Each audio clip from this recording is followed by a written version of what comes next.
xüsusi karantin rejimi 2020-ci il 5 iyul saat 6-dan 20 iyul saat 6-ya dək uzadılır.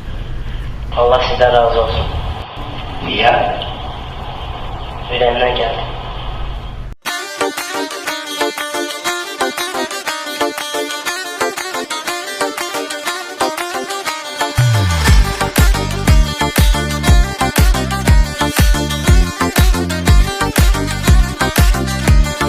Oturufdu öydə, borcu olub bir ton.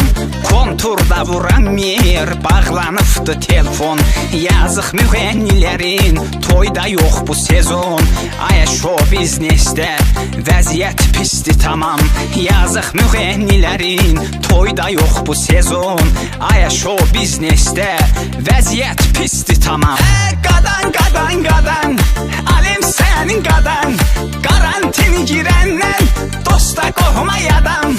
Qadan, qadan, qadan, ah sənin alem qadan.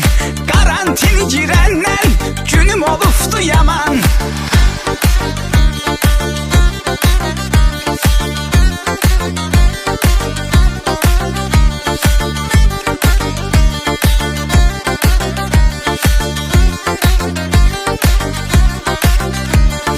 Polislər bu vaxtı yaman çəkdi əziyyət.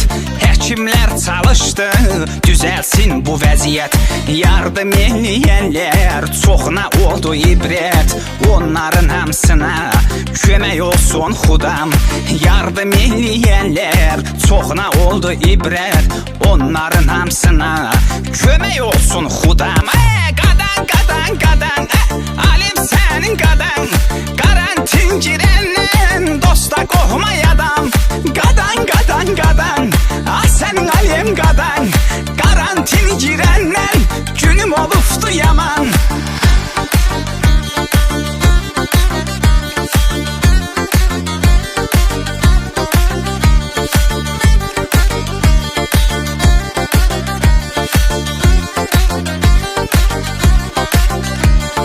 Kamil Zeynallı yardım edir həmişə.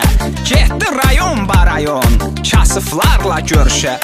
Aya ilişsən ona, başını dönər yemişə. Alnının ortasına qoyar bir dənə dadank. Aya ilişsən ona, başını dönər yemişə.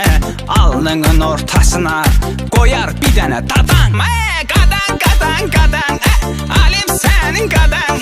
Karantin girəndən, dosta qohmayadan. Qadan, qadan, qadan, ah sənin alem qadan. Karantin girəndən, günüm olubdu yaman. Qadan, qadan, qadan, alem sənin qadan. Karantin girəndən, dosta qohmayadan.